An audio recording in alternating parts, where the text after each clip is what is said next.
예수님을 이스라엘 간원들이 붙잡아 가지고 빌라도 법정으로 넘깁니다. 왜 넘겨야 되느냐 하면 이것은 하나님의 말씀을 응하기 위함이다. 이렇게 성경은 이야기하고 있습니다. 어떤 사람은 그 당시 이스라엘이 로마의 속국으로 있기 때문에 이스라엘 법으로 사람을 심판할 수 없고 로마 법으로 심판해야 되기 때문에 넘겼다. 이렇게 말씀하는 사람이 있습니다.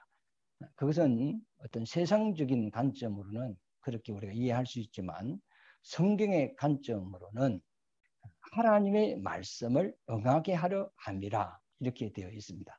요한복음 18장을 한번 읽어보겠습니다. 28절에서 32절 말씀까지 그들이 예수를 가야바에게서 간정으로 끌고 가니 새벽이라 그들은 더럽힘을 받지 아니하고 유월절 잔치를 묻고자 하여 간정에 들어가지 아니하더라. 그러므로 빌라도가 밖으로 나가서 그들에게 말하되 너희가 무슨 일로 이 사람을 고발하느냐 대답하여 이르되 이 사람이 행악자가 아니었더라면 우리가 당신에게 넘기지 아니하였겠나이다. 빌라도가 이르되 너희가 그를 데려다가 너희 법대로 재판하라.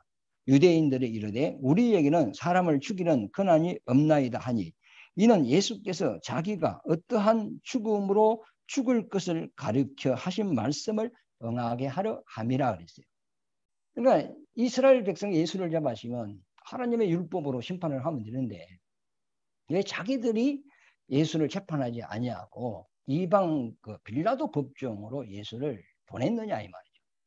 그것은 오늘 32절 말씀에 보면 선지자들이 기록한 성경을 응하게 하려 함이라 그랬어요. 마태복음 20장 17절 19절까지 예수께서 예루살렘으로 올라가려 하실 때에 12 제자를 따로 데리시고 길에서 이르시되 보라 우리가 예루살렘으로 올라가노니 인자가 대제사장들과 서기관들에게 넘겨지매 그들이 죽이기로 그리하고 이방인들에게 넘겨주어 그를 조롱하며 채찍질하며 십자가에 못 박게 할 것이나 제3일에 살아날 것이니라 그랬어요. 이스라엘 간원들이 율법으로 예수를 잡아가지고 이방인에게로 넘긴다는 거예요.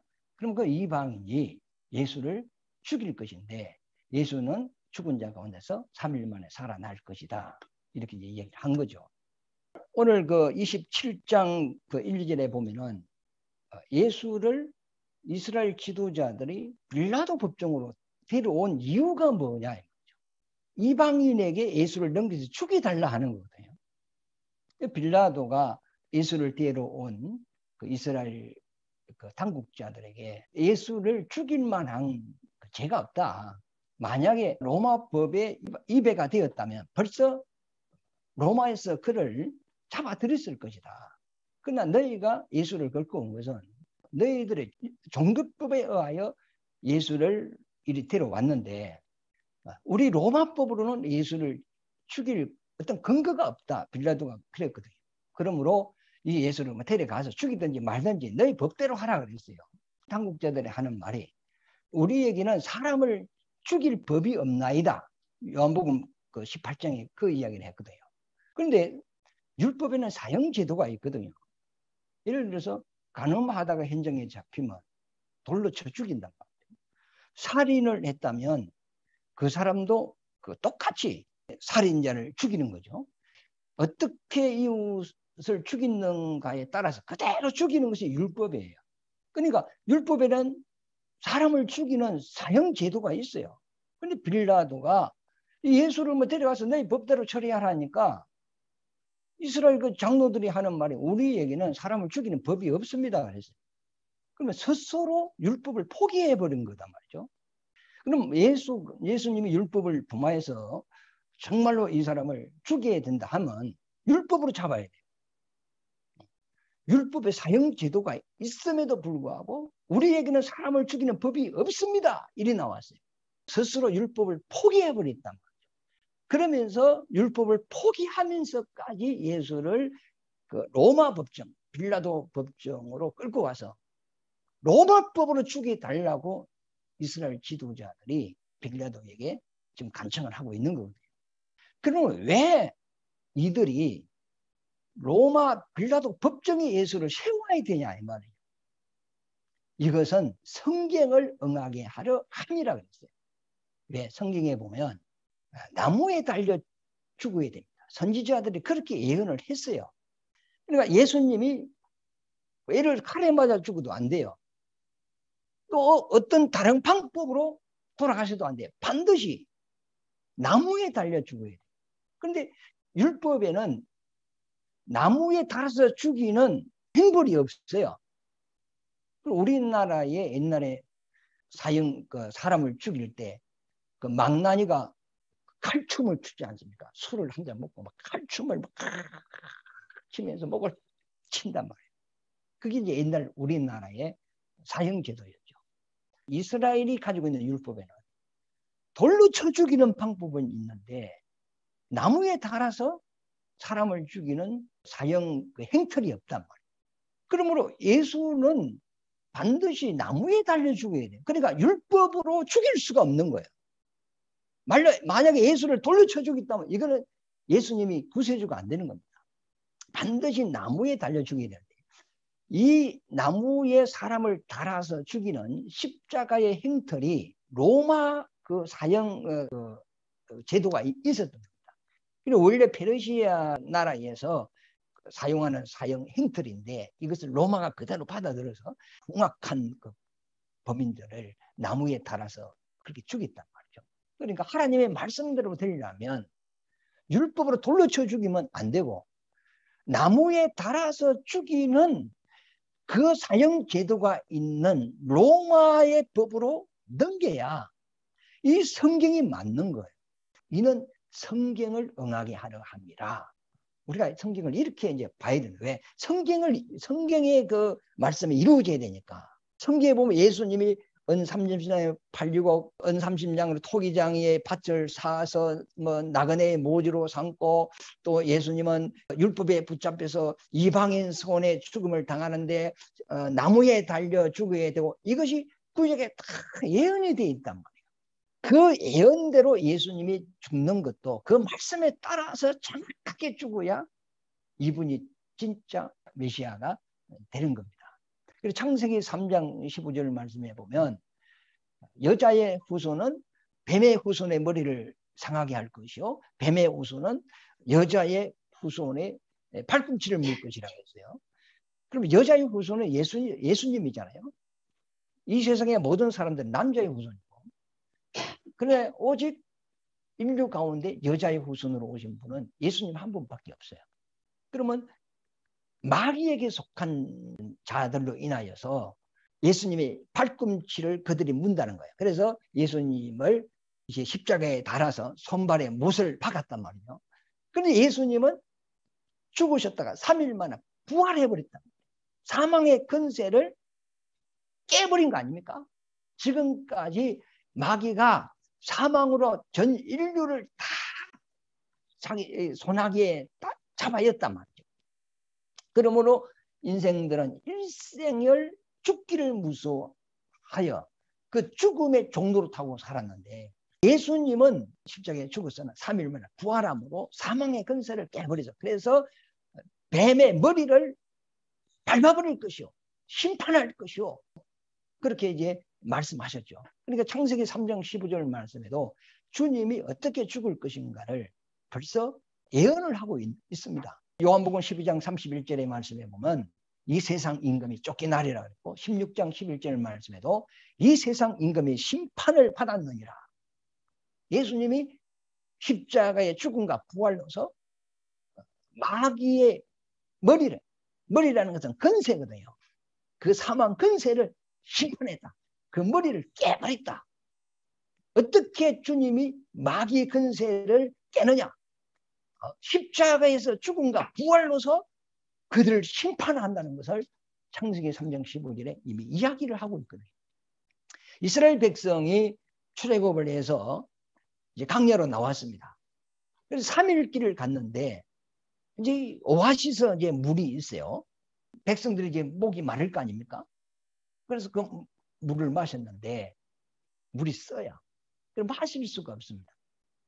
그래서 백성들이 막 원망을 하고 애굽에 우리가 잘 사는데 이 물 없는 강야까지 이끌어 나와서 우리가 목말라 죽게 하느냐 하면서 막 원망의 소리가 나왔어요.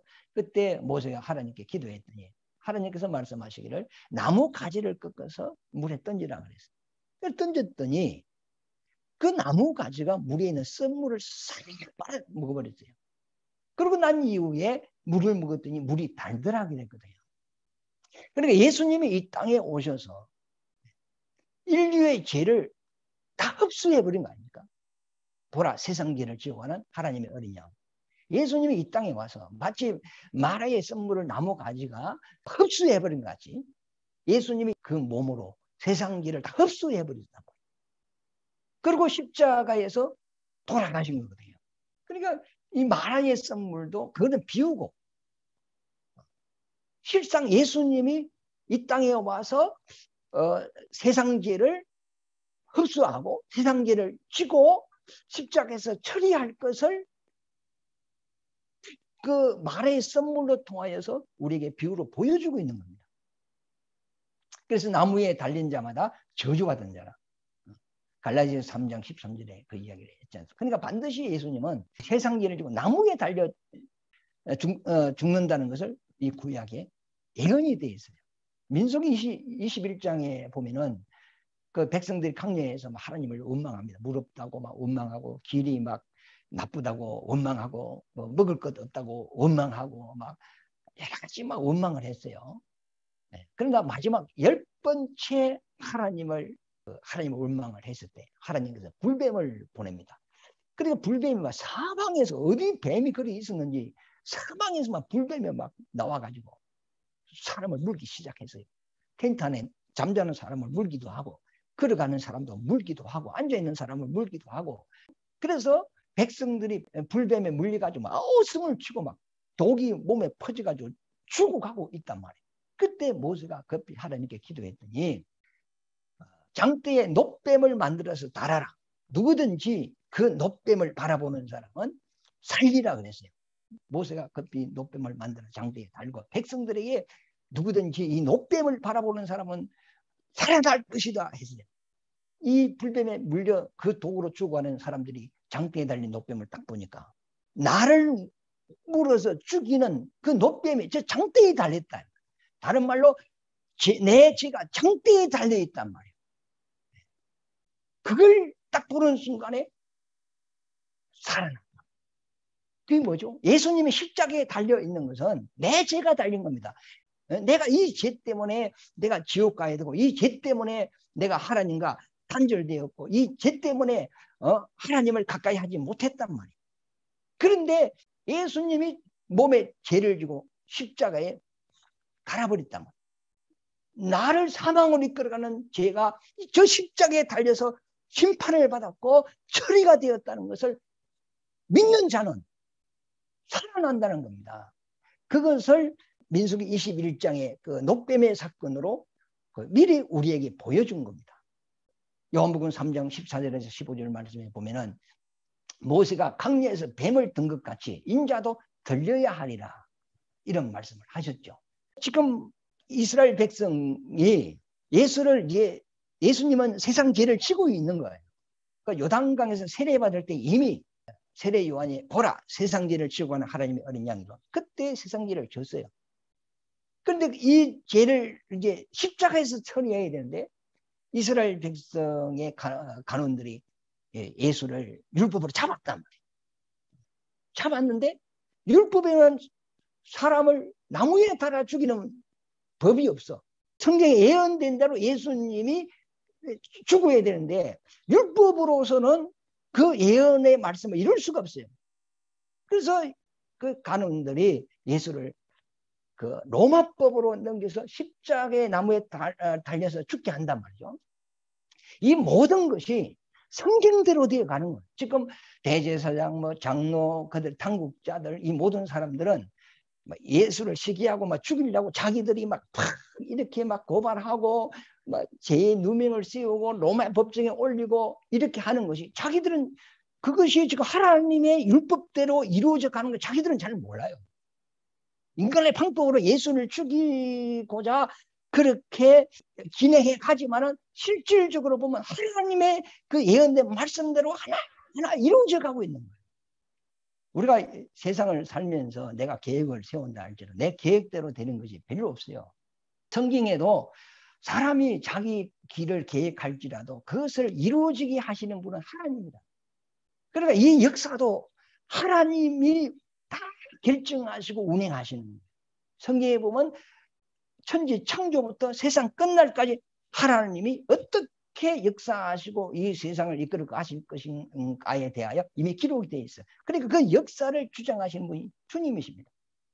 사람이 자기 생각, 자기가 뜻을 세우고 자기가 계획을 세우고 자기가 어떤 방법으로 일을 해가는 것 같지만은 결국 가보면 하나님의 말씀대로 돼요. 오늘 그 빌라도 법정, 왜 유대인들이 예수를 빌라도 법정에 넘겨야 되느냐?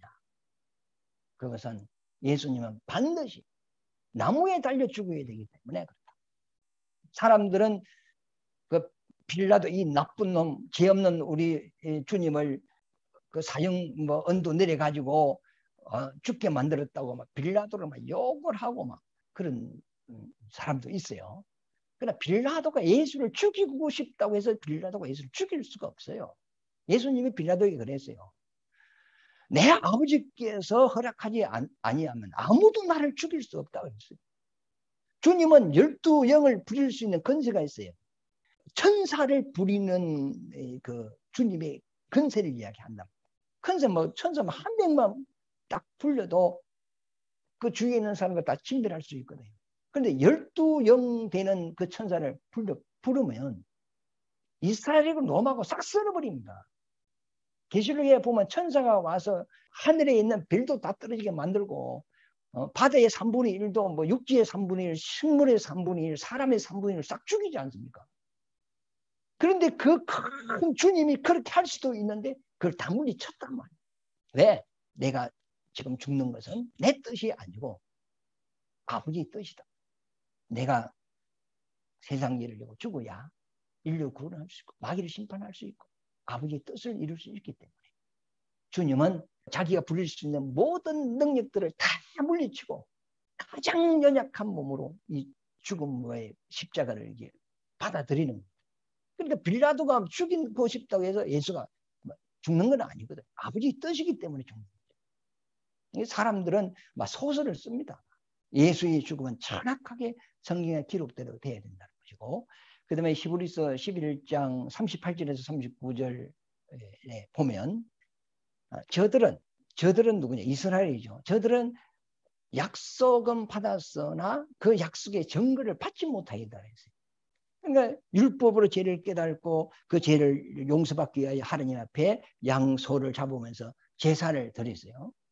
드리면서 이제 하나님이 우리를 이렇게 용서하실 것이다 하는 그 믿음을 가지고 이제 제사를 드리고 피를 흘리고 그리 한 거죠. 그러나 뭐 짐승의 피를 흘리면서 하는 게 제사 드렸다고 해서 죄가 용서받은 건 아니죠. 그것은 하나의 비유고 그 제사를 하나님 앞에 지내면서 이 양이 내 대신 죄를 지고 피 흘려 죽는 것 같이 이후에 죄 없는 하나님의 아들이 오시면은 그분이 우리 죄를 지고 피 흘려 십자가에 죽으심으로써 우리가 구원을 받게 된다.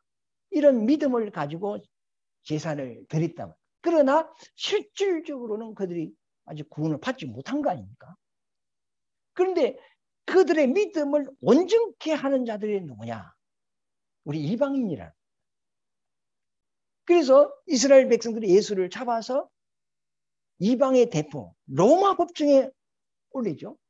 올려서 사형 언도가 떨어져. 그래서 십자가에 예수님이 달려 피 흘려 죽음으로써 구약의 모든 하나님의 언약을 믿는 그 언약이 이루어지는 거다.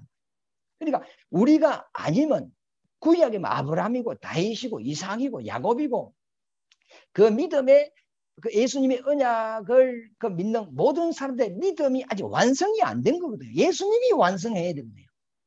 그러면 예수님이 어떻게 완성하느냐? 십자가에서 우리 죄를 지고 피 흘려 죽음으로써 그 죄를 완전 처리가 된단 말이에요. 그러면 십자가에 예수를 다는 자가 누구냐? 이스라엘이 아니야. 이방인이다 하는 거예요. 그래서 이스라엘 백성이 잡아서 이방인에게 넘겼어요. 잡기는 이스라엘의 율법으로 잡고 죽이기는 이방인이 죽이는 거거든요. 그러니까 예수님을 십자가에 올리는 것은 이스라엘과 이방인이 연합되어서 예수를 잡고 죽이는 거단 말이에요. 그러므로 예수님이 그 죽음으로서 인류의 죄가 해결된 거예요. 그리고 부활하심으로써 우리의 믿음이 온전케 되는 겁니다 말이죠. 히브리서 11장 39절에서 40절 말씀. 이 사람들은 다 믿음으로 말미암아 증거를 받았으니 이 사람들이 누구냐? 이스라엘 백성들입니다. 이방인들은 하나님의 언약이 없죠. 약속을 받은 적이 없어요. 그러나 이스라엘 백성들은 구원자에 대한 이제 약속을 받은 거죠. 언약은 받았는데 그 언약이 이루어지는 증거는 아직까지 이들을 받지 못한 거다 말이죠. 그러면 이것을 이제 완전히 이루어야 되는데 예수님이 와서 이루어야 되는데 이루려면 예수님이 십자가에 못 박혀 죽어야 돼요. 그러면 이 십자가에 못 박는 자들이 누구냐? 이방입니다. 로마가 이방의 대표거든요. 40절에 보면 이는 하나님이 우리를 위하여 더 좋은 것을 예비하셨은즉. 더 좋은 것이 뭐죠? 예수님이죠. 그러면 그 앞에는 뭐 양을 잡아서 제사 드린 것이고 이건 비유고 이 양을 잡아서 피 흘려 제사 드린 것보다 더 좋은 것이 뭐냐? 예수님 십자가에서 유월절에 어린 양이 되어서 이게 하나님 앞에 제물이 되는 이것이 더 좋은 거. 이건 진짜란 말이에요. 우리 죄가 진짜 없어지는 것이요. 우리에게 구원을 완성시켜 주는 거거든요. 그래서 더 좋은 것을 예비하셨은즉 우리가 아니면 우리가 누구냐? 우리 이방인입니다. 우리가 아니면 그들은 이스라엘입니다. 그들로 온전함을 이루지 못하게 하려 함이라. 그러니까 이스라엘도 그들의 구원이 완성되는 거, 제3이 완성될 수 있도록 예수를 십자가에 매다는 그 일을 누가 하느냐? 이방인이 하느냐. 그러니까 우리가 아니면, 우리 이방인이 아니면 그들의 믿음이 온전히 안 된다. 그러니까 하나님이 말씀하신 것은 단 하나도 땅에 떨어지지 않는다. 다 이루어진다. 그러나 사람의 생각, 사람의 계획, 사람의 뜻은 이거는 보장이 없습니다. 우리가 이 성경을 보면서 이야 정말로 하나님의 말씀은 정확무고하구나. 단 하나도 이루어지지 않는 것이 없구나. 그래서 예수님께서 십자가에서 다 이루었다 하면서 운명을 하시고 수만 가지를 예수에 대해서 구약에 예언했어요. 이 성경은 내게 대해서 예언된 것이라 그랬거든요. 구약 성경은 창세기부터 말라기까지는 전부 다 예수님에 대하여 예언이 된 거거든요. 그 예언이 한두 가지가 아닌데 그것을 주님이 다 이루었다. 정말로 우리가 이걸 못 믿으면 무엇을 믿겠어요? 세상에 10가지 중에 뭐 4가지만 맞춰도 신통하다 하는데 그런데 이 성경은 수만 가지 그 예언이 하나도 빠짐없이 다 이루어진 사실을 우리가 이 성경을 보면서 그걸 우리가 목격할 수 있고 확인할 수 있다. 이 성경에 대하여 확신이 너무 우리 속에 뚜렷하게 우리에게 각인이 되는 거죠. 얼렁뚱땅 우리가 그렇게 예수를 우리가 믿는 게 아니고 이 하나님의 말씀을 통해 정말로 하나님의 말씀은 지금도 살아있고 그대로 이루어진다. 역사도 하나님이 주장한다. 그리고 예수님의 모든 것이 성경의 말씀대로 되었다는 것을 우리가 한번 확인해 봅니다. 그래서 오늘 말씀은 왜 이스라엘 백성이 율법으로 예수를 심판하지 아니하고 꼭 이방 로마법에 올려야 되느냐? 그 이유가 뭐냐? 예수는 반드시 나무에 달려 죽어야 되기 때문이다. 이는 성경을 응하게 하려 합니다. 이 말씀을 통하여서 사람의 계획은 보장이 없다. 세상 살면서 내 생각대로 된 게 필요 없어요. 그러나 하나님의 뜻은 반드시 이루어진다. 그러므로 하나님의 말씀 믿고 사시기를 예수 이름으로 축원합니다.